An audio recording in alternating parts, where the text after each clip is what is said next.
नमस्कार मैत्रिणींनो, स्वागत आहे तुमचं एका नवीन व्हिडिओमध्ये। आपण आज कटोरी ब्लाउजचं कटिंग बघूयात। तर कटोरी ब्लाउज कटिंग करताना तुम्हाला जे काही अडचणी येतात त्या अडचणी येऊ नये आणि आपल्या मुंड्यामध्ये शोल्डरमध्ये ज्या काही प्रॉब्लेम येतात त्यासाठी आपण कटोरी ब्लाउजचं परफेक्ट कसं कटिंग करायचं ते मी तुम्हाला इथं सांगणार आहे।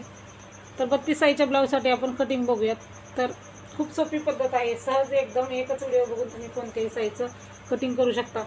तर बघा, मी इथं डबल फोल्ड पेपर घेतलेला आहे। डबल फोल्ड पेपर घेतल्याच्यानंतर तुम्हाला माप आपल्याला कशी टाकायची, उंची किती घ्यायची ते मी तुम्हाला इथं सांगणार आहे।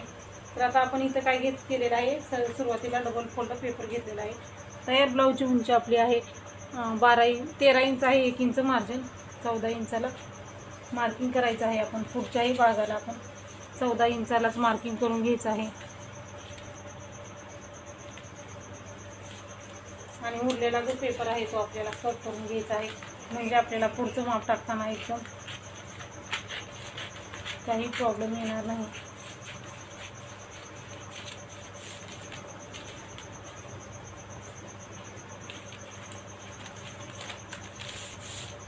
आता आपण उंचीचा बॉक्स तयार केलेला आहे। उंचीचा बॉक्स तयार केल्यानंतर आपल्याला 32 साईजचा ब्लाऊज आहे, त्यामुळे 32 साईजला जी माप आहेत आपली ती माप इथं आपल्याला टाकून घ्यायचं आहे। गळा रुंदी आपली 32 साईजच्या ब्लाऊजसाठी तुम्ही 2.25 किंवा 2.5 इंच घेतलं तरीही चालतं, काही फरक पडत नाही त्यामध्ये। 2.25 किंवा 2.5 इंच घेतलं तरीही चालतं, त्यामध्ये शोल्डर वगैरे उतरत नाही आपलं। तर बघा, इथं आपण 2.5 इंच घेऊयात, 3 इंच शोल्डर घ्यायचं आहे।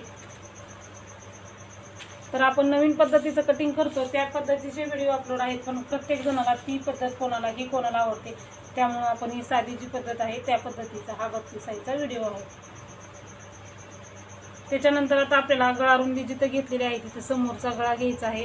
32 साईजचा ब्लाऊज आहे, समोरचा गळा 5.5 आहे, अर्धा इंच मार्जिन, 6.5 इंचाला मार्किंग केलेलं आहे। इथंही 2.5 इंच घेऊन 2.5 इंचाचा बॉक्स तयार केला आपण।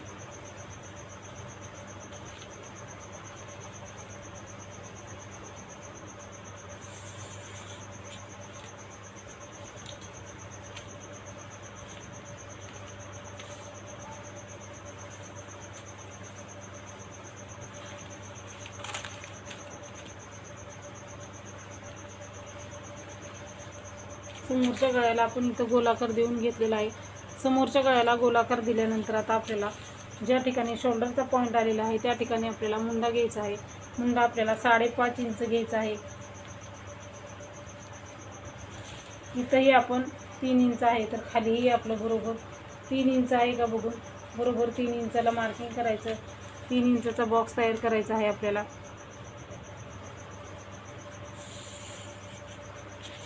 आणि आपल्याला छातीचा चौथा भागाने मार्जिन टाकायचं आहे, म्हणजे 8 आणि 9 म्हणजे 8.5 इंच।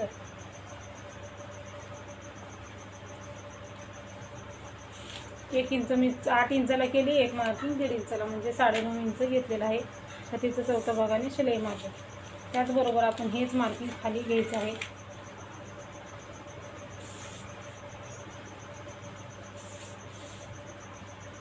हे आपण आता घेतलेलं आहे। आता आपल्याला मुंड्याला आकार द्यायच्या अगोदर एक जी पॉईंट आहे तो करायचा आहे, शोल्डर डाऊन करायचा आहे आपल्याला। काय होतं, शोल्डर डाऊन म्हणजे इथं आपण मुंड्याच्या तिथं अर्धा इंच घेऊन 1.5 इंच घेऊन आकार देतो, त्यामुळं आपल्या मुंड्यामध्ये प्रॉब्लेम येत नाहीत। मुंड्यामध्ये घोळ पडतात, मुंडा ओढतो, इकडं तिकडं जे काही प्रॉब्लेम आहे त्यासाठी आपण आता काय करायचं आहे, इकडच्या साईडला 1.5 इंच घ्यायचं आहे बाहेर, आणि 1.5 इंच घेऊन वरपासून आपण हे क्रॉसमध्ये मार्किंग करून घ्यायचं आहे। 1.5 इंच घ्यायचं, जास्तीही घ्यायचं नाही आपण। बरोबर आपण इथं 1.5 इंच घ्यायचं आहे। 1.5 इंच घेतल्यानंतर आपल्याला 1.5 इंच घेतलंय तिथून 2 आकार पॉईंट घ्यायचे, 1.5 इंचावरती आणि 1 इंचावरती। तर मुंड्यामध्ये जर प्रॉब्लेम येत असेल तर अशा पद्धतीने तुम्ही मुंड्याला आकार द्या। तर म्हणून आपण अगोदर 1 इंचाला 1.5 इंचाला मार्किंग केलेलं नाही आहे, अगोदर आपण 1.5 इंच मुंड्याला खालच्या साईडला मार्किंग करायचं क्रॉसमध्ये आणि मगच आकार द्यायचा आहे। आता मुंड्याला आकार देताना आपण जो मुंडा आपला 1.5 इंचाचा मुंडा आहे त्या मुंड्याला आपण आकार देताना इथपासून सुरुवात करायची आहे, म्हणजे छातीचा चौथा भाग जे मार्जिन आहे तिथपासून आपल्याला सुरुवात करायची आहे। आणि आपण कुठपर्यंत आकार द्यायचा आहे, जो आपला पहिला आकार आपण पहिली लाईन आखलेली ना त्याच लाईनला आकार द्यायचा आहे। तुम्ही बघू शकता मुंड्याचा आकार कसले एकदम गोल आलेला आहे आपला। इथून सुरुवात करायची, त्यामुळे गोल आकार येतो आणि मुंड्यामध्ये चुना वगैरे पडत नाही। इथून सुरुवात करायची आणि इथपर्यंत असा गोल आकार द्यायचा। म्हणजे जे आपण पहिल्यांदा जो मुंडा घेतलेला, जी सरळ लाईन आखलेली, त्याला 1.5 इंचाच्या मुंड्याचा आकार द्यायचा। 1 इंचाच्या मुंड्याला आकार देताना 1.5 इंचापासून सुरुवात करायची आणि जो आपण पाव इंच बाहेर घेतला ना, त्या पाव इंचाला ह्या मुंड्याला आकार देऊन घ्यायचा आहे। म्हणजे बाहेरच्या मुंड्याला बाहेर नाही आकार द्यायचा, आतल्या मुंड्याला आतच्या साईडनी आकार देऊन घ्यायचा आहे। अशा पद्धतीने म्हणजे तुमचं मुंड्यामध्ये जे काही प्रॉब्लेम आहे ते प्रॉब्लेम येणार नाही। अशा पद्धतीने तुम्ही मुंड्याला आकार देऊन घ्या। आता आपण मुंड्याला आकार देऊन गेलेला आहे, तर आता आपण इथं कटोरीचं मार्किंग करूया। कटोरीचं मार्किंग करताना आपल्याला सुरुवातीला क्रॉसपट्टी टाकायची आहे। क्रॉसपट्टी आपण इथं हुकलूकच्या साईडला 3 इंच आणि नंतर 1.5 इंचाला एक मार्किंग करायचं आहे। तर फिटिंगच्या बाजूला पण आपण 2.5 इंचाला एक मार्किंग करायचं आहे। सुरुवातीला 2.5 इंचाचा बॉक्स तयार करायचा आपल्याला। 2.5 इंचाला बॉक्स तयार केल्यानंतर परत सरळ लाईन आहे त्यावरती 3 इंचाला मार्किंग करायचं आणि आपल्याला वरती कर्वमध्ये ह्या पॉईंटला जॉईन करून घ्यायचा आहे। म्हणजे हा आपल्याला क्रॉसपट्टीला असा आकार देऊन घ्यायचा आहे, म्हणजे क्रॉसपट्टी आपली एकदम व्यवस्थित अशी येते। आता क्रॉसपट्टीचं मार्किंग झालेलं आहे, तर आता आपल्याला कटोरीचं मार्किंग करताना हा जो छातीचा चौथा भाग आणि मार्जिन 9.5 इंच आहे, 9.5चा आपल्याला मध्ये काढायचा आहे 4.25 इंच। तर तसं गणित करायला जमत नसेल तर हा डबल फोल्ड टेप करायचा,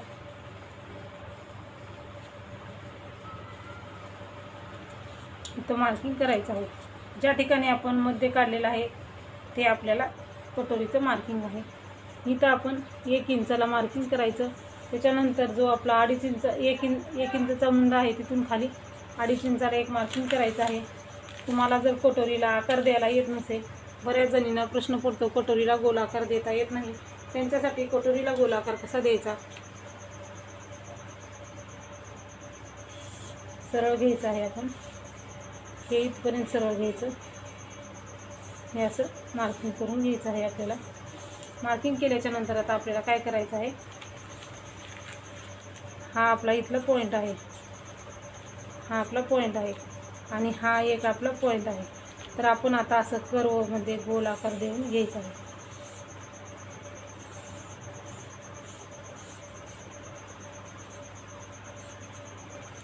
अशा पद्धतीने तुम्ही आकार द्या। म्हणजे ज्यांना कटोरीला आकार देता येत नाही त्यांनी अशा प्रकारे आकार दिला तर कटोरीचा आकार आपला एकदम व्यवस्थित येतो। त्यामुळे अशा पद्धतीने तुम्ही आकार देऊन घेऊ शकता। तर आता हे आपलं मार्किंग झालेलं आहे, आता आपण ही कट करून घ्यायचं आहे।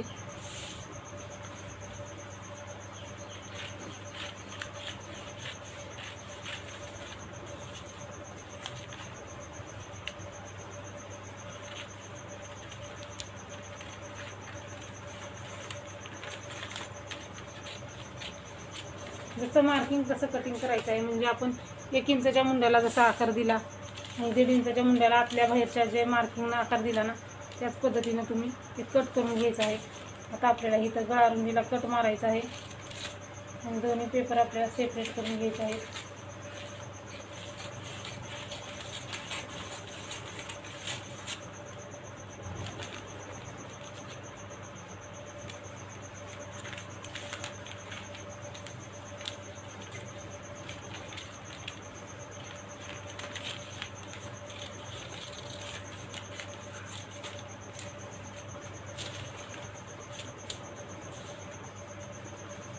एक इंचाचा मुंडा पण कट करायला विसरायचं नाही, जसं आपलं मार्किंग आहे तसंच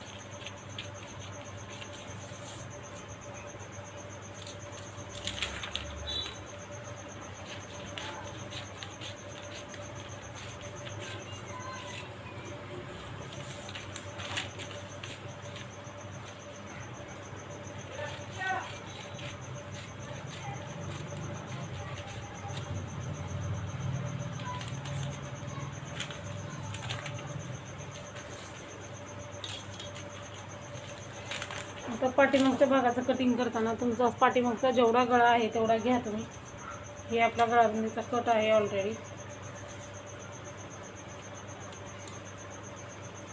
9 इंचाला मार्किंग केलंय आणि इथंही आपण 2.5 इंच गळारुंदी घेऊन